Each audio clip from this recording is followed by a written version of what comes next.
मेरे पति की मौत के बाद आरजेडी ने हम सबको इग्नोर किया। वही आरजेडी जिसे मेरे पति ने जमीन से सींच कर आसमान तक पहुंचाया, लेकिन उनके इंतकाल के बाद आरजेडी ने मुझे इग्नोर किया।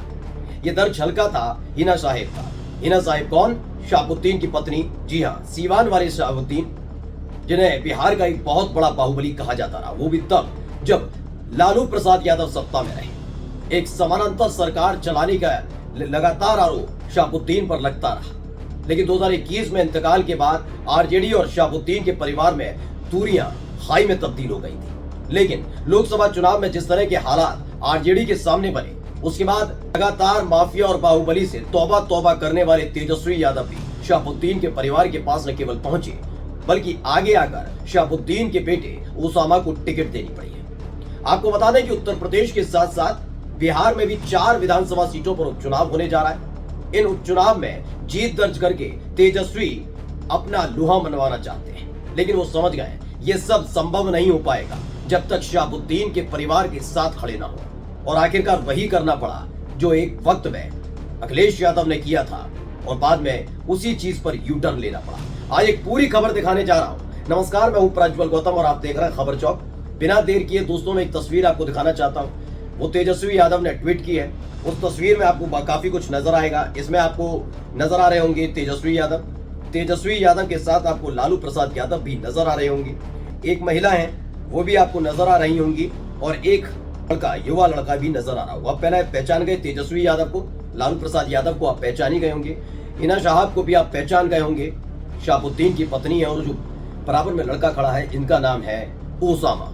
जी हाँ, शहाबुद्दीन के सुपुत्र हैं, बेटे हैं। फिलहाल अभी अपनी चुनावी पारी शुरू करने जा रहे हैं, राजनीतिक पारी की शुरुआत करने जा रहे हैं। जैसा कि पहले ही लग रहा था कि ये वक्त में आकर आरजेडी कहीं ना कहीं शहाबुद्दीन के परिवार से नजदीकियां बढ़ाएगी और वो बढ़ानी पड़ेगी। आखिर ऐसा क्या हुआ कि वो तेजस्वी यादव, जो बाहुबली और माफियाओं से दूरी बनाने का ऐलान करते रहे, बिल्कुल अखिलेश यादव की तर्ज पर वो ऐसे तमाम बाहुबलियों से दूरी बनाते रहे, आखिरकार क्या हुआ कि अखिलेश यादव की तरह ही यू टर्न लेकर उन्हें शहाबुद्दीन के परिवार के पास जाना पड़ा?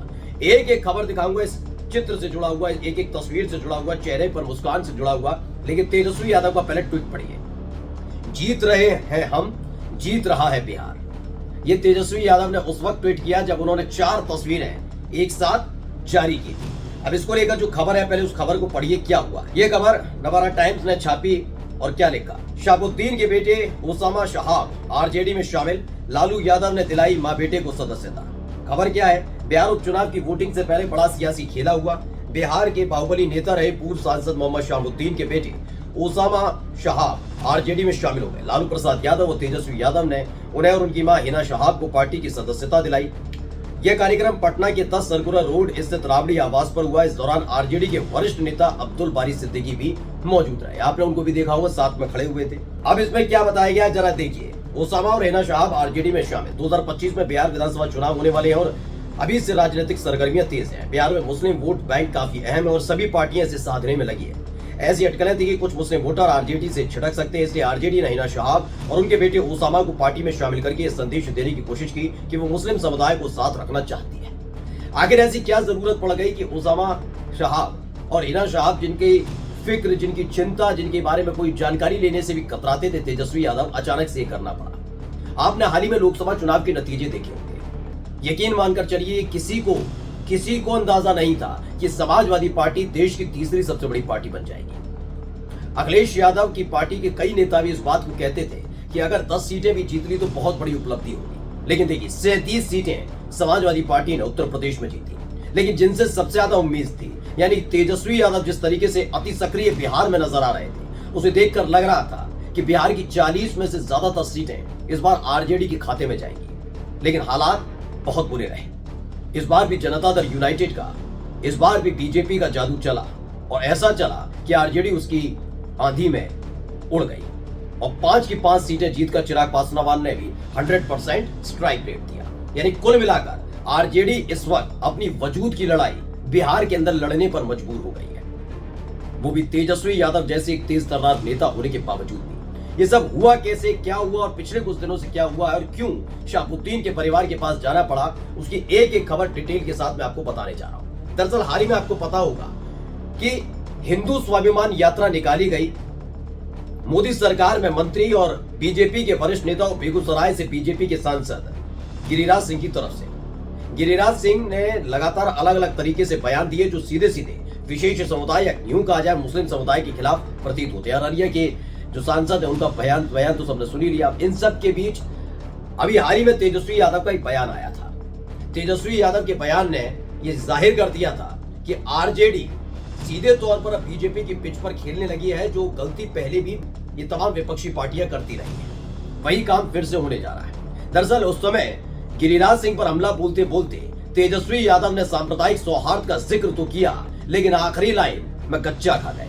उन्होंने साफ साफ लफ्जों में कह दिया कि आरजेडी जो है और जो तेजस्वी यादव है वो अगर मुसलमानों के खिलाफ कुछ भी होता है तो डट कर खड़े हैं। सांप्रदायिक सौहार्द तक तो बात ठीक थी, जैसे ही उन्होंने मुसलमानों का पक्ष लिया उसके फौरन बाद ही ये बिहार का चुनाव होने से पहले या झारखंड चुनाव से ठीक पहले दो हिस्सों में वोटर्स बढ़ते नजर आ रहे हैं। ध्रुवीकरण पर तेज रफ्तार से बिहार के अंदर हो रहा है, जिसे अब रोकने में बड़ा नाकाम साबित होती नजर आ रही है आरजेडी। अब वो समझ गए कि हिंदुओं को एकजुट करना बड़ा मुश्किल हो जाएगा। ऐसे में जो हाथ से फिसलने जा रहे हैं मुसलमान, उन्हें थामने की कोशिश की जाए। माने न माने बिहार में कई बड़े नेता हैं, मुस्लिम नेता, लेकिन शहाबुद्दीन के परिवार को लेकर आज भी जो बिहार का मुसलमान है बड़ा सचेत रहता है। जब शहाबुद्दीन का इंतकाल हुआ 2021 में, उसके बाद से ये आरजेडी, बीजेपी और तमाम राजनीतिक पार्टियों से ज्यादा शहाबुद्दीन के परिवार के निशाने पर या फिर खासकर कहा जाए मुसलमानों के निशाने पर, शहाबुद्दीन के परिवार से जो का समर्थन करते हैं, नजदीकियां रखते हैं, सहानुभूति रखते हैं, वो आरजेडी पर हमलावर नजर आए। या एक एक चीज को बड़ी बारीकी से तेजस्वी यादव देख रहे थे, लेकिन लोकसभा चुनाव के बाद तेजस्वी यादव समझ गए कि अब शहाबुद्दीन के परिवार से ज्यादा दूरी रखना ठीक नहीं होगा और आखिरकार ये फैसला लेना पड़ा। लेकिन सवाल ये उठता है कि ऐसा क्यों करना पड़ा। दरअसल क्या हुआ कि लोकसभा चुनाव के वक्त एक क्लीन छवि देना चाहते थे तेजस्वी यादव। वो ये दिखाना चाहते थे कि मैं युवा हूं और बिहारी युवा को आगे लाने के लिए मैं इस सब करना चाहता हूं। इसलिए शहाबुद्दीन के परिवार के जो महिला सदस्य हैं, हिना साहब जो पहले भी सांसद रही हैं, उनको टिकट नहीं दी गई। बाकायदा चाहते तो उनके खिलाफ किसी को मैदान में ना उतारते, लेकिन उनके खिलाफ उतारा गया मैदान में आरजेडी ने भी। एक तरफ बीजेपी ने एक महिला प्रत्याशी को मैदान में उतारा, स्वतंत्र प्रत्याशी के तौर पर, उम्मीदवार के तौर पर हिना साहब ने चुनाव लड़ा निर्दलीय तौर पर, और आरजेडी ने अवध बिहारी चौधरी को मैदान में उतार दिया। अब जरा एक आंकड़ा देख लीजिए और इस आंकड़े के आधार पर समझिए, अगर उसी वक्त शहाबुद्दीन के साथ के परिवार के साथ अगर आरजेडी खड़ी होती तो करिश्मा हो सकता था। और इसी बात को अब देर से ही सही तेजस्वी यादव समझ रहे हैं। पहले आप देखिए, विजय लक्ष्मी देवी ये कितने वोटों से चुनाव जीती हैं? 92,857 वोटों से। हार हिना साहब की होती है इतनी से।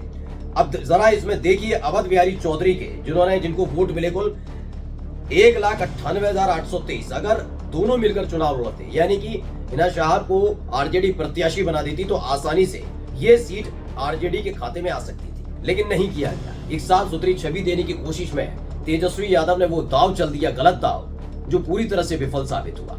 और देखिए यही काम उत्तर प्रदेश में भी हुआ।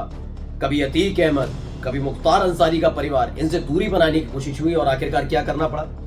आखिरकार एक एक करके तमाम मुख्तार अंसारी के परिवार के लोगों को टिकट भी देनी पड़ी। ये काम दोनों ही जगह पर हुआ है। और अब जब बिहार विधानसभा चुनाव सर पर है, ऐसे में किसी भी तरह की कोई भी गलती आरजेडी करना नहीं चाहती, तेजस्वी करना नहीं चाहते। और यही वजह है कि जिस परिवार से दूरी बनाई थी उस परिवार के साथ आना पड़ा। अब इसे मजबूरी कहें या कुछ और। नमस्कार।